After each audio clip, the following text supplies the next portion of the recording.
you saw me jig up the first hinge for the gate that I'm building for my fence. I am making it out of 3/4 inch by 120 wall tube that is welded to 3/16 inch steel that is 2 inches wide.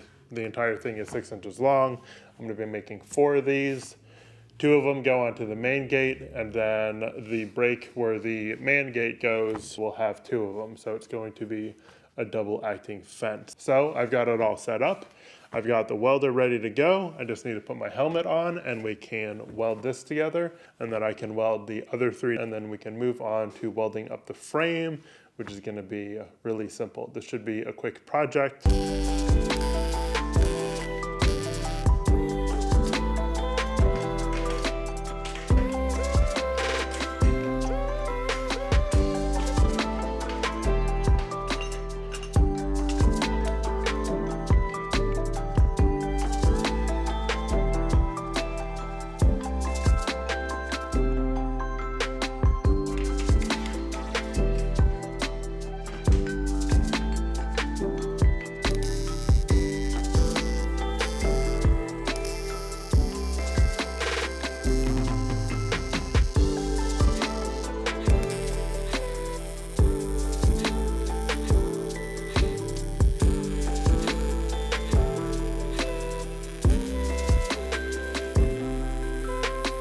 It has been a minute, and I thought it would be good to get you all caught up with what's going on with the gate.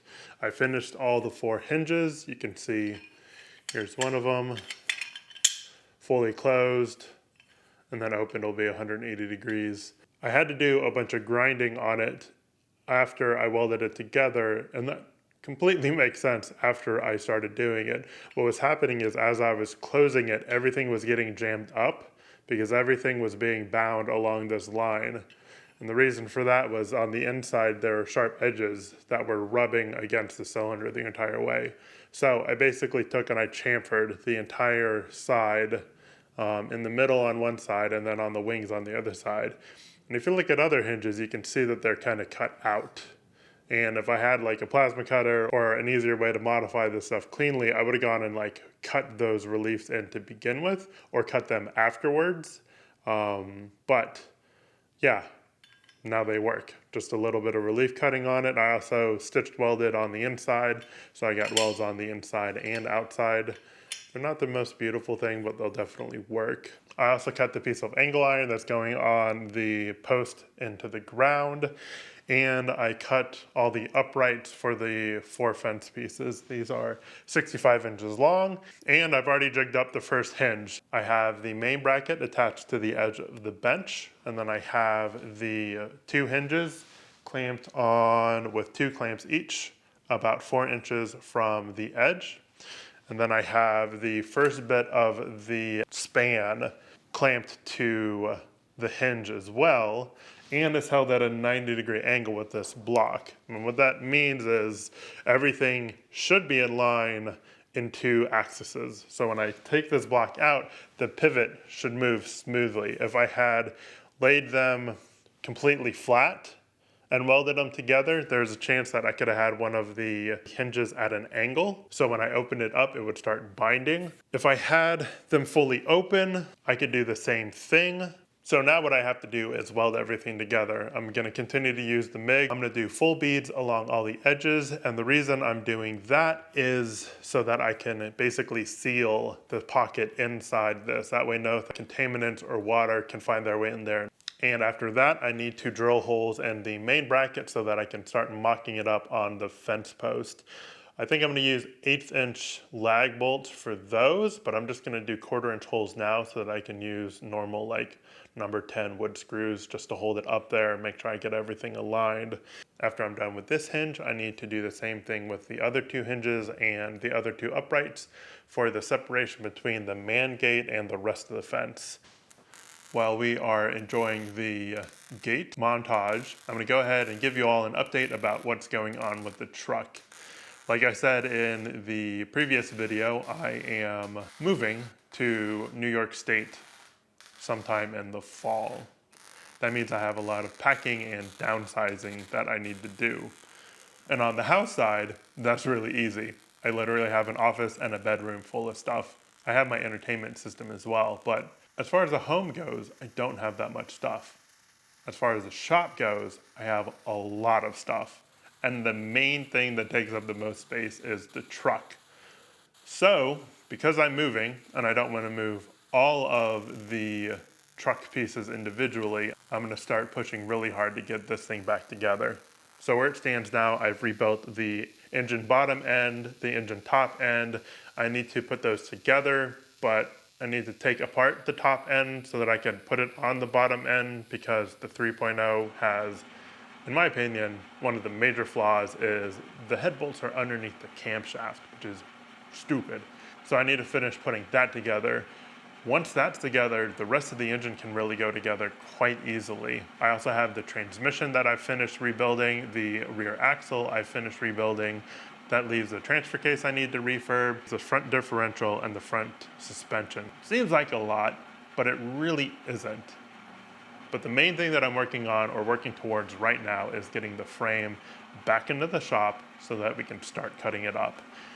And the reason I'm doing the gate and the fence and the work area outside and a couple projects in the shop is so that I can, one, make working on the frame as enjoyable as possible, and two, have some place to put it after I'm done fixing it. I live in an HOA, and there's some quite restrictive rules saying that you can't have junk visible from the street. While I personally don't consider my truck junk, the property management that runs my HOA does, and they can go pound sand for that. And the other thing in the deeds say that you can't have any unfunctioning vehicles in your driveway. So once I'm done with the frame and I get the suspension back under it, I'm not going to have a good place to put it. And that's the reason I'm working on the outside work area and the fence, is that once I'm done with it, I can open up the fence and I can roll it out and just have it on the gravel patch when I'm not working on it. That means I can do things like work on the suspension components, clean the gearboxes, all that kind of stuff in preparation, and then when I'm ready for them, I can wheel the chassis back in here and start working on it. The other thing is I'll have a rolling chassis very soon after I'm done building the frame. The reason for that is I have the rear diff pretty much done.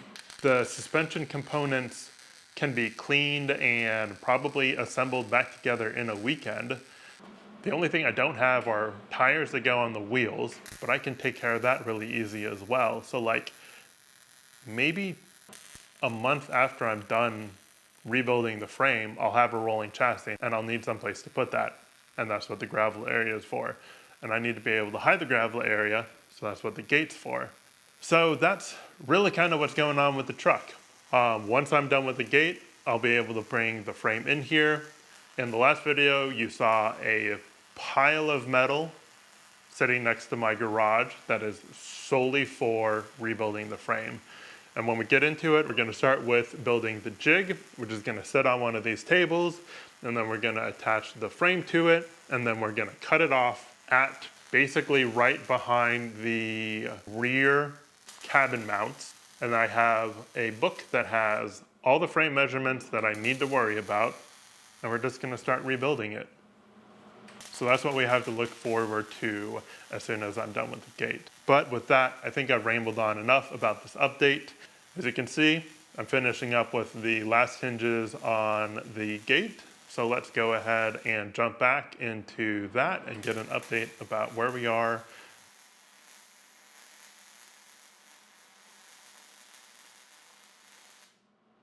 We have just finished up the two hinge parts for the fence. Here is the middle part.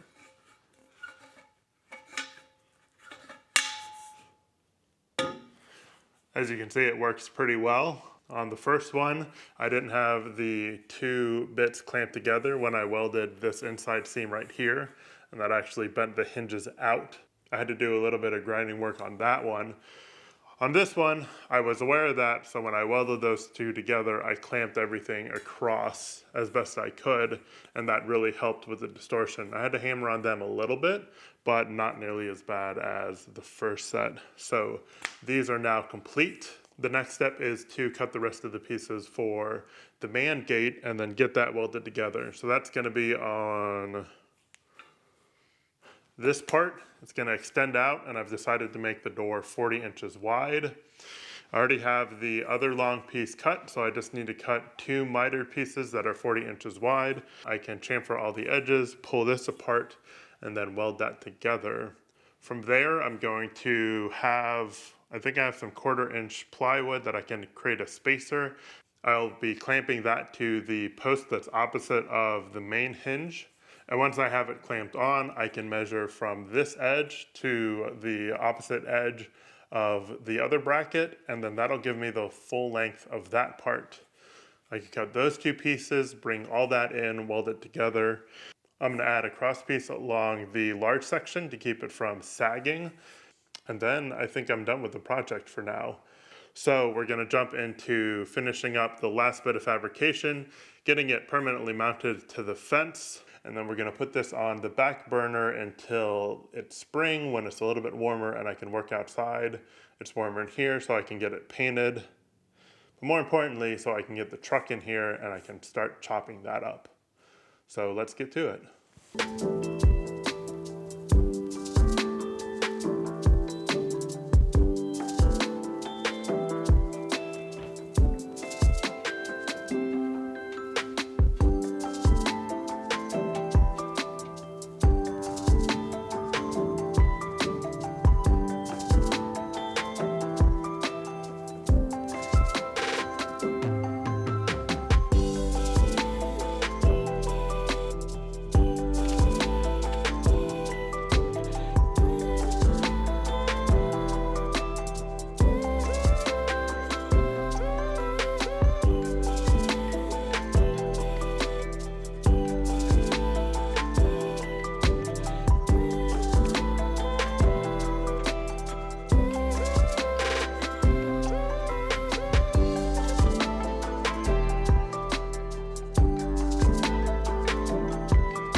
We will wrap up the gate build here for now. I'm really happy with the way it's turned out so far. The frame fits in the opening perfectly. I'm really happy with the way it swings open. I look forward to the springtime when I can finish building the latches and getting the wood frame built around it. But until then, we're going to set this aside and start working on other projects. Thank you for coming along on this build. If you have any comments or questions, go ahead and leave them down below. If you're new to this channel and you enjoy this kind of stuff, maybe consider subscribing. I always enjoy seeing more and more people coming along on these adventures with me. In the meantime, have a happy new year, and I'll see y'all in the next one. Bye, everybody.